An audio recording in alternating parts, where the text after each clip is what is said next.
for the city posting protocol.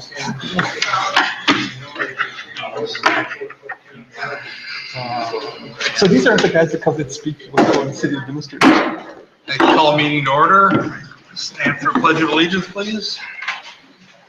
I pledge allegiance to the flag of the United States of America and to the republic for which it stands, one nation, under God, indivisible, with liberty and justice for all.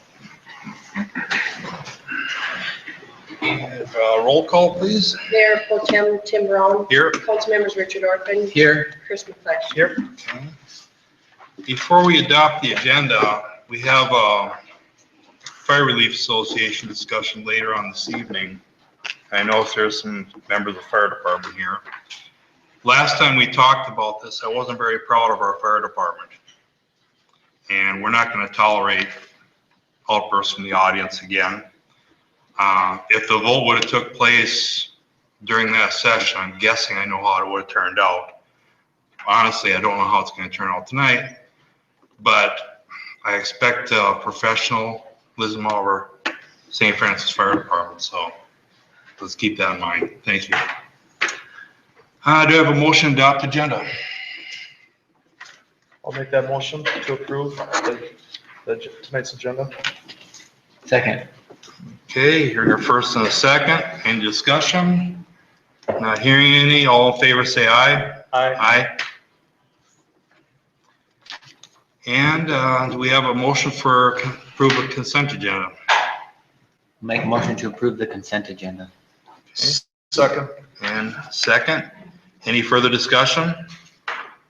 Not hearing any. All in favor say aye. Aye. Aye. Passed. Meeting open to the public. Has anyone signed up? Yes, we have 3 people. First one, Steve Feldman. Okay.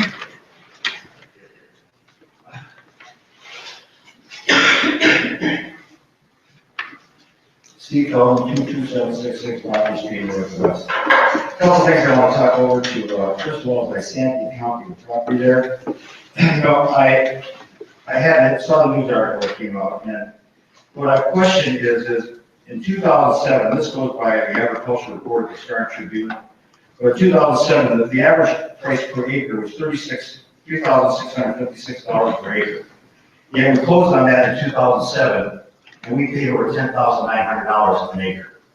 So I question what the thinking was on that. And number 2, did anybody at that time consider what it would cost to run a pipe from St. Francis to Isanti County to create the second pond? Because that alone would say to me that this project was unfeasible, and spending that money was ridiculous. I also have here something that says here back in April 18, Mr. McLish asked a question of the Community Development Director, will the $18,075 at least, will that cover the tax and expenses? And her response was, it would cover the taxes, but not all the expenses. So I look back at this in the records here, and I see that the minimum bid was $89.56, which one person did put in, and that was the minimum, the property taxes. So the actual bid, the final acceptance bid from Scott LaRoe came out at $18,075. So my question is, how much would it cost us to put the minimum bid in taxes plus what we had to do to repair the wells to make it our irrigation system? Why didn't we make that a starting mid bid or break it down over 3 years because he can automatically do after 2 years, after the first year? Why didn't we break that down and try to at least break even on this property? Because we've already lost the value of the $2 million on this property. When and if we'll ever get that back, I don't know. But why is it that we continue paying more and getting nothing back? Again, we're not breaking even according to what Mr. McFish asked us again on April 18th. We would get, it says here, Tunstall stated it would cover the taxes but not all the expenses. So that's my question on that particular thing. Again, why didn't the minimum bid come out, taxes plus some of the expenditure, and break it down over the 3 years? Then I want to move on here to Bridge Street utility improvements. There's $205,000 the extra here. I understand that there's unforeseen stuff. I mean, I'm a contractor, and I know that sometimes like when I'm doing a rally and that I'm trying to adapt to the old structure to a new structure, I'm going to run into different problems. But I have old harmless agreements with my subs. If they screw up, they have to pay for it. I have insurance. I have builder's risk insurance, and I cover any losses or any extras that I come up with. sometimes I run into good people where I've done some good work for and they want to split the bill or help me out with it, that's fine, again, that doesn't happen often. But what I want to ask here is one of the questions here was in fact, it was Mr. Orpner who asked, did we do some televise on the pipe? And Bolton and Mink's response was, we did the sewer pipe, we didn't do the water pipe. Okay, and then it comes down to where he says, stated during the design process, maintenance records were reviewed and no deficiencies were noted with the water system, and as a result, improvements associated with the water system are not included in the initial documents. My thing would be, would it be better to at least put something available because of the age of the city water piping or on the street to make sure that we have something available to cover ourselves? Because this bid here, as I look back in the records here, we have 3 bids for this project. The sewer construction one at 1.2 million, but there was a Larson excavator at 1.49 million and a Northdale construction at 1.6 million. Now this 1.2 becomes 1.4. And that was in September 8th of 2015, and yet just recently, on April 18th of 2016, the new 2016 First Street utility improvements is now up to 1.6 million. As the date of the city originally expected, that would be a $2 million bond. How many bonds are we going to sell before we start paying something as we go and make sure we have the money in place? And like for instance, with the wastewater treatment facility, we're now to our 11th or 9th payment or 10th payment or something like that to them. I'm sure it's in the $1 million factor, multi-million dollar factor. But, we have not received a dime from the state yet. So my question is, how many bonds do we have to pull? How many things do we have to do before we start walking the tight rope line that we're on right now? If everything rides the way you plan accordingly, we should be fine. But if something happens in the niche or whatever, like in a home budget where a water heater breaks or air conditioner breaks that you don't plan for, this city's going to be in a real hurry. These are questions I'm asking, I'm not expecting a response, but I want to go on record today. Thank you. Next person, Sarah Hunt.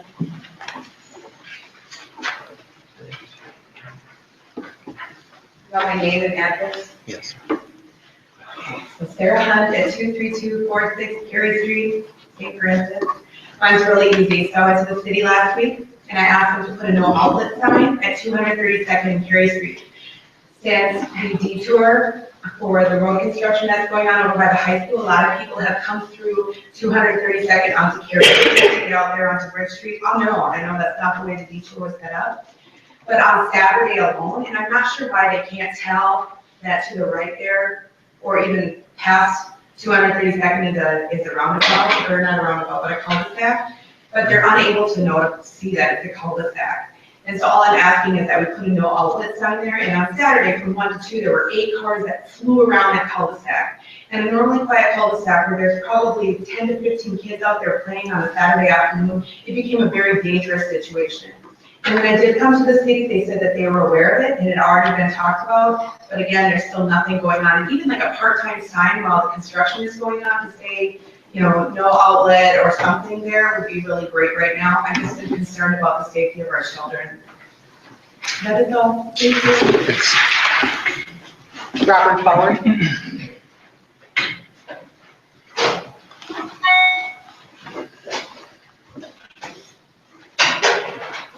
23246 Cary Street, Robert Bauer, Relief, St. Francis Fire Department Relief Association President.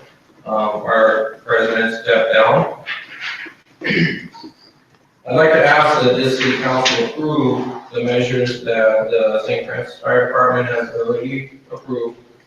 One being that the relief has already approved $3,100 annual contribution based on the state audit, also based on a representative coming out and meeting with the fire department in November and moved to try and get the para last year.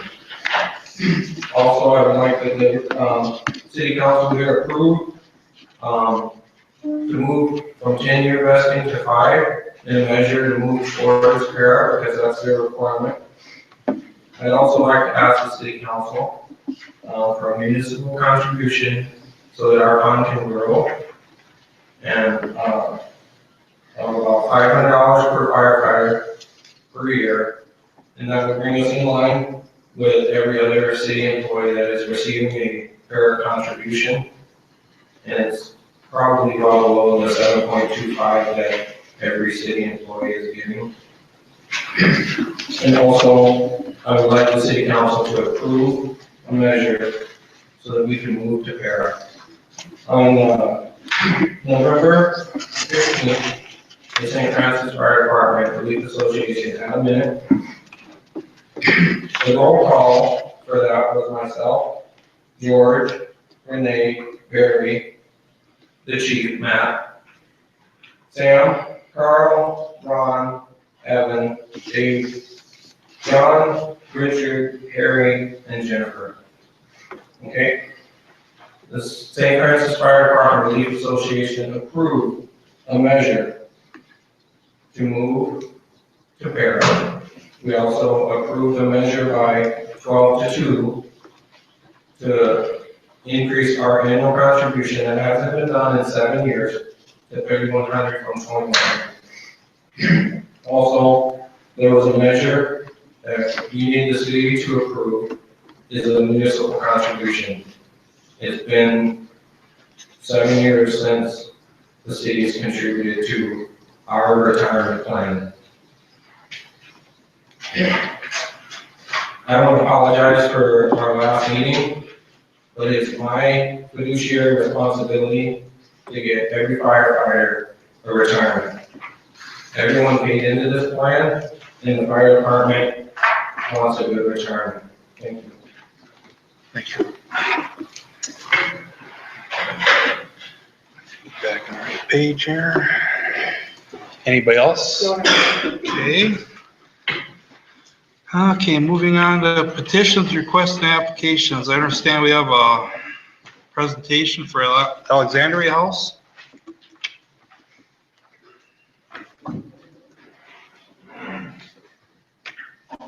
Good evening. My name is Connie Moore. I'm the Executive Director at Alexandria House, and I'm here to just present information about a funding request that we have made for our community program services.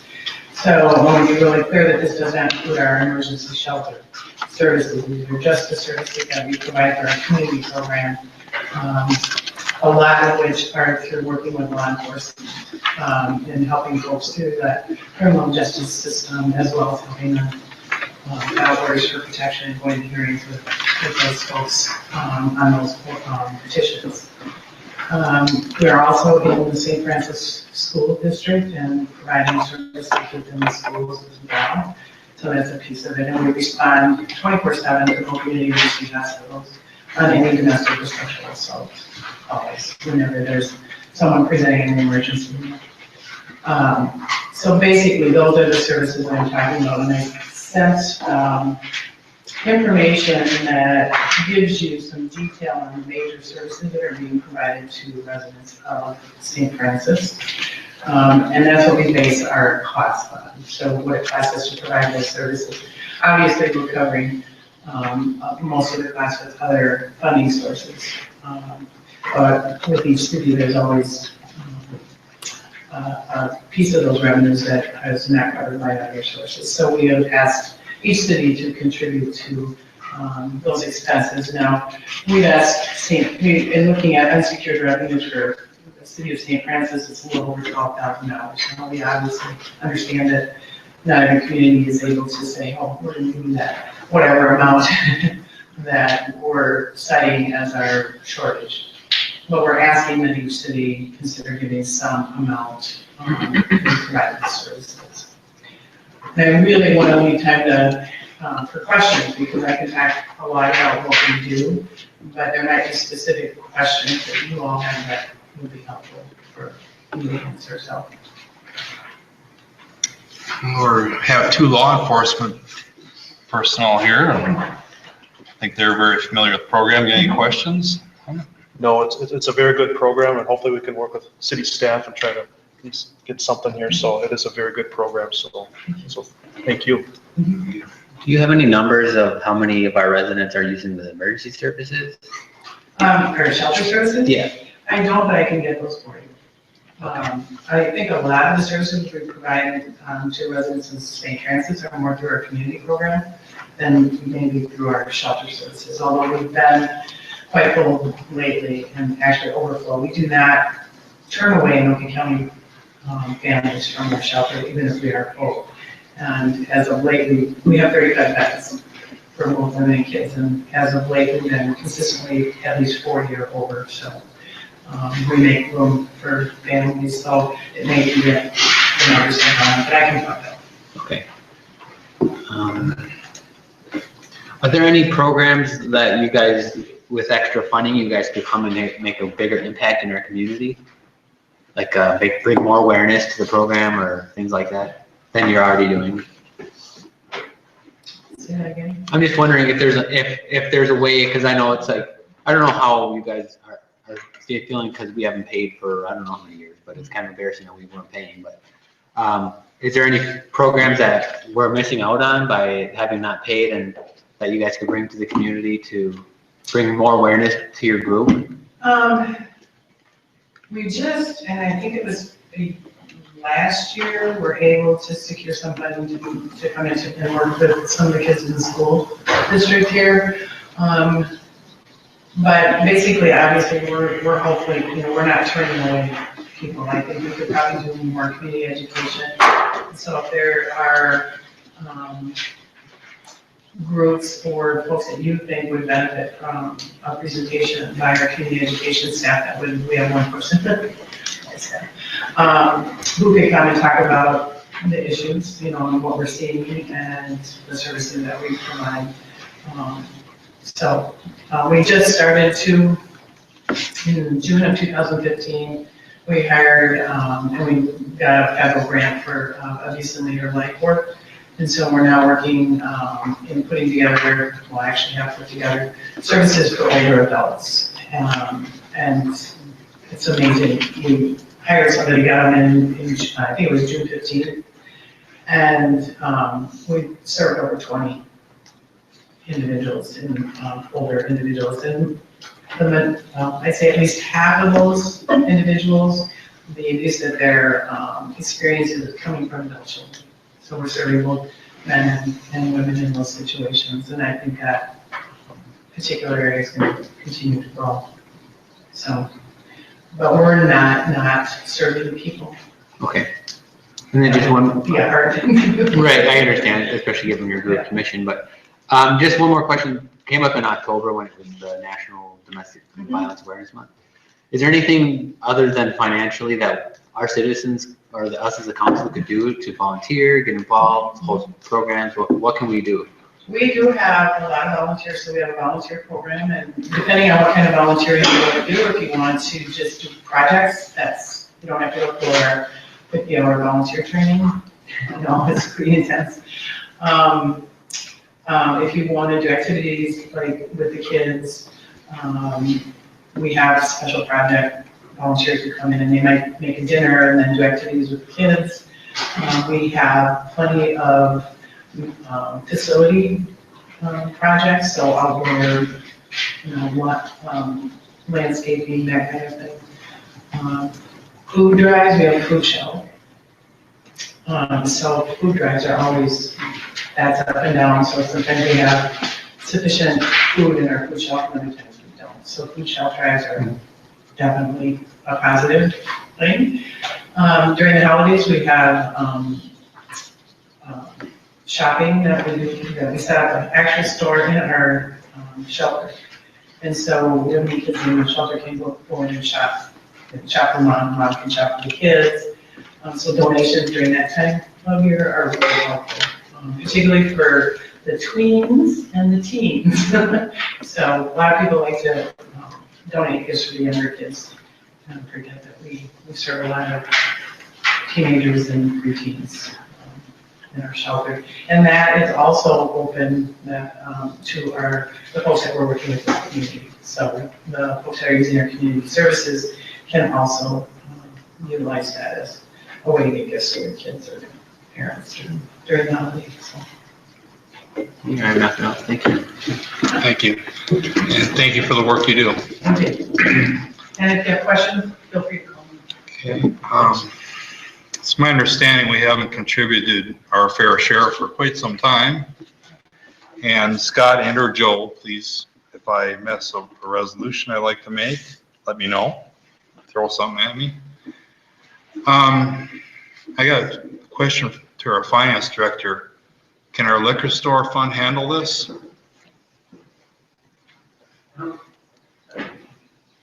Depending on what you want, yes. I mean, the liquor store has a cash balance and a fund balance right now. Okay, I would like to make a motion to contribute $12,117 coming out of liquor store funds. That is more than possible. Okay, because it is a community fund. Just is your motion for this year? I thought this was for the 2017 budget, or is this the currently and then revisit next year? I think this is to give them for their 2017 budget. I'm sure they're in their budget cycle now. Yep, okay. So, So you want it for next year? yeah. Okay. Is there a Second. Second. And any further discussion? Okay, all in favor, say aye. Aye. And it passed. Thank you. And let's see here, ordinance resolutions, we have none. Reports of consultants and staff members. Engineer, you're up. Good evening, Mayor, Pro Tem, council members. At the last meeting, additional information was requested regarding the Bridge Street project. That's currently closed for your information, and I'd be available for any questions. Does council have any questions on this? No. Okay. And you are looking for approval to pay this? The Mayor Pro Tem, the approval or the action requested would then be for approval of that change order item. Okay. Does anybody care to make a motion for that?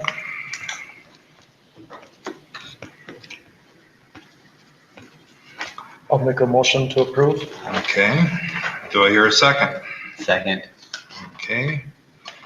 And do we have any further discussion on this? I just want to say, for people who haven't read the packet, that it shows our contract language in there, which basically says, if the contractor believes that any subsurface or physical condition is uncovered or revealed, so as long, it doesn't even need to be there as long as they believe that it is, which I have to read in the documents, I think it was, just based on, I think they budgeted like 4 days and it took like 14 days. So I think that's definitely well above and beyond what the scope of what they were anticipating to find under the river. So I just wanted to say that for the record for people who haven't read the packet. Thank you. Okay, any further discussion? All in favor, say aye. Aye. Aye. And passed. Next, looks like we have our police chief.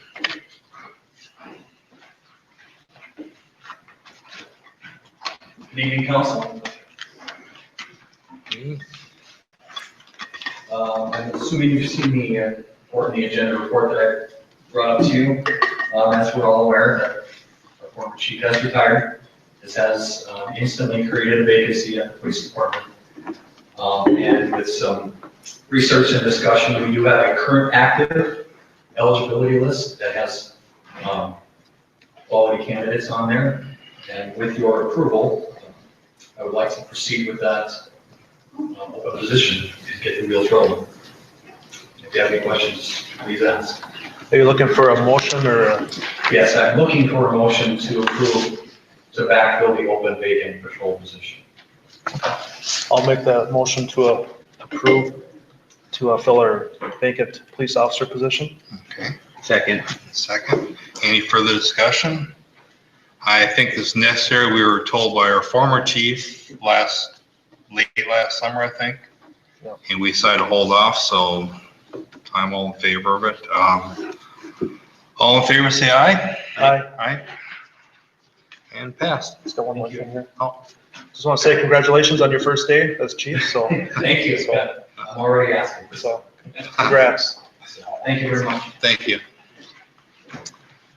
And city administrator. Mayor Pro Tem, members of the council, back in front of you for consideration tonight, the Fire Relief Association has presented 3 requests. One is to increase the benefit from 2,100 per year service to 3,100. Join para and a voluntary municipal contribution of $500 per firefighter per year. Just to clarify, if the city were to move into joining para, the vesting would then be at a 5-year vesting per para rule. So that's those things are going to work in conjunction. With that, if you have any questions, I will definitely try and walk through this with you guys, but staff is looking for some direction on these 3 requests, and then we would bring back resolutions for the next meeting to approve, likely on the consent agenda. So. Okay, well, let's tack number 1 here, increase benefit from 2,100 to 3,100 per year service. How's everyone feel about that? I'm a little leery of the 3,100 just because it pushes it right to the limit. And any fluctuations in this market, and we're underneath. And I'm more leaning towards the 2,900, which would be 106%, which is it's a 40% raise, which is a considerable amount under any circumstances. So that's how I'm kind of leaning. See how you guys are feeling about it. I would also agree with the $2,900. Of course, we can also revisit this, next year and see how things are going, or in a couple years from now. So, but I would think 2,900 is pretty reasonable, just to keep it up above the 100%. And I would agree with the 2,900. I think that'd be a good place to start out at. So it looks like 2,900 would be the one. And now enroll the Relief Association fund into para. How does everyone feel about that? I would totally agree Let's with do that. it. Yep, I agree. So that's agreeable. And third one, request a $500 annual contribution from the city per firefighter. How does everyone feel about that? I would agree with that. I don't know if it's in this year's budget. I don't know if we're going to do it for 2017, starting in January of 2017. But that would be reasonable, so we can work with the budget on that. I guess it's I don't know if it's 500 too much. Like, what they get is an insurance money back, so they're cutting lots of costs by going to para. Are we gonna be sufficient with growth if we don't put in, or put in just less? I guess if you guys think 500, I'll go along with that, but I'm just trying to throw another point of view out there that they're gonna be growing exponentially bigger just because they're not gonna have a huge, what's the word, huge cost associated with running their own fund. Like Para's gonna absorb a lot of that, and their income's gonna stay the same. I'd like to keep it at 500 myself. So I think that's reasonable, building into the 2017 budget, because right now the 16 budget isn't able to accommodate that. So the 2017 budget, we build it right in. So I think that'd be reasonable. That's my opinion. I would agree with that. Is there, something in the future, are we tied to this $500 every year, or is it something we can revisit in the future if, say, they grow to like 140% again? My understanding is that once it's a voluntary contribution from the city, so I think, and I'm gonna kind of go out on a limb here, I think that it's to the city's discretion. I'm not sure that we're bound to that. I can get clarification on it, but I think that it can be reviewed annually. Okay. So are we? I'm fine with 500 if you guys are all on board with that too. Okay, we're in agreement with that too, so. That was easy. Reports from council members. Mr. McClish, do you have anything tonight? The only thing is, I know we had a gentleman that spoke about the Sandy County property. Of course, that happened way before my time on the council, so I really can't answer those questions because I don't know what the reason was for buying the property and what the plan was. So, other than that, that's all I have. Okay. Mr. Orpin, do you have anything? I don't really have anything other than maybe a suggestion from what Sarah Hunt was talking about the signs. I think a more appropriate sign would be maybe one that points to 235th. I don't know how long that's going to be going on, but because that's really what people are looking for. So just 235th this way, maybe they know. Because I can understand those kids are probably not used to watching for cars down in that cul-de-sac, so. That's it. Yeah, I agree, the outlet signs or some sort of signage should be there, so let's try to make it happen sooner than later. Do I have anything? I really haven't got anything. We have our pet clinic coming up this weekend, so if you have any pets that you want to torment with needles and stuff, bring them up there. And that should be about it for, the mayor doesn't have anything tonight. Any old business?